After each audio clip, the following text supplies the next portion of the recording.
গাজীপুরে বিদেশি জাতের মিষ্টি আঙুর চাষ করে সাড়া ফেলেছেন ফরহাদ হোসেন। তার এই বাগান দেখতে প্রতিদিনই সেখানে ভিড় করছেন দর্শনার্থীরা।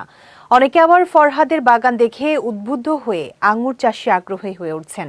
গাজীপুর প্রতিনিধি আনোয়ার হোসেনের পাঠানো তথ্যচিত্রে বিস্তারিত সিরাজু মনিরা বিলাসীর ডেস্ক রিপোর্টে।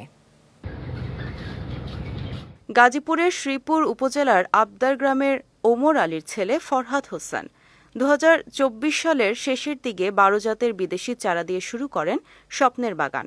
চারা রোপণের 6 মাস পর থেকেই গাছে থোকায় থোকায় ফল আসতে শুরু করে। টিটকারি পারতো যে কি লাগাইছে এত টাকা খরচ কইরা, টক আঙ্গুর বাংলাদেশে মিষ্টি আঙ্গুর হয় না। এখন তো মোটামুটি যারা খাইতেছে সবাই বাহবা দিচ্ছে, সবাই চারা চাইতেছে, সবাই আঙ্গুর চাইতেছে, মানে সবাই মোটামুটি প্রশংসা করতেছে। না আমি পলিনেট হাউস করে নিছি যাতে পরিচর্যা খুব কম লাগে, এখানে বৃষ্টির কোনো ঝামেলা নাই, বা যে কোনো সময় মানে যে কোনো সিজনে ফল নেওয়া যাবে, শীতের সময়, গ্রীষ্মের সময়, বৃষ্টির সময়, যে কোনো সময় আমার কাছে ফলন নেওয়া যাবে। পলিনেট হাউস পদ্ধতিতে আঙ্গুরের চাষ করে প্রথমবারই সফল হয়েছেন ফরহাদ। কৃষি অধিদপ্তরের সহায়তা পেলে এ ফল চাষে আরও ভালো কিছু করা সম্ভব বলে জানালেন এ বাগানী। 10 কেজি করে ফলন হলেও মোটামুটি 700 কেজির মতো ফলন হবে।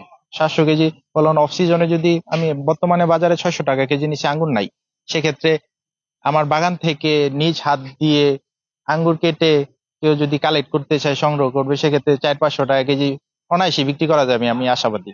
3 বছরের ভিতরে আঙ্গুর ফলটা ব্যাপক হারে পুরা বাংলাদেশে ছড়িয়ে পড়বে। আর যুব সমাজ যারা আছে বেকার বসে না থাইকা এটার প্রতি একটা আগ্রহ প্রকাশ করুক, বা যারা যারা জানতে চায় আঙ্গুর চাষ সম্পর্কে, আমি যতটুকু ধারণা মানে আমি যতটুকু গবেষণা করে পাইছি, আমি যতটুকু জানি সবাইকে ততটুকু জানানোর চেষ্টা করবো ইনশাল্লাহ।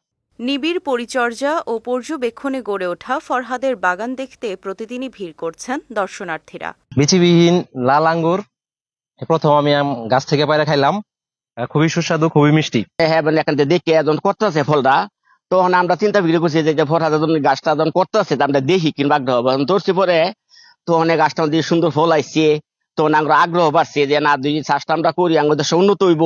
খাইছি, তবে এটা একটু ভিন্ন রকম, এটা অন্যান্য আঙ্গুর ফলের চেয়ে শতগুণে ভালো। প্রথম সে যখন শুরু করে তখন তো আমি তাকে তেমন একটা সাপোর্ট দিই নাই যে 2-3 লক্ষ টাকা খরচ করে এটা এরকম হবে এরকম বুঝি নাই। এখন তো মাশাআল্লাহ গাছে যখন ফল আসছে তখন তো দেখি যে প্রচুর সুমিষ্টি, খাইতে খুব সুস্বাদু। এখন তো এই যে নিজেও আইসা পরিচর্যা কিছু করা লাগে। ফরহাদের দেখাদেখি অন্যরাও আঙ্গুর চাষে নিয়োজিত হলে দেশে এ ফলের আমদানি নির্ভরতা কমবে বলে মনে করেন স্থানীয়রা। বিজয় টিভি নিউজ ডেস্ক। এটা ছোট ছোট হওয়ার কারণ আছে।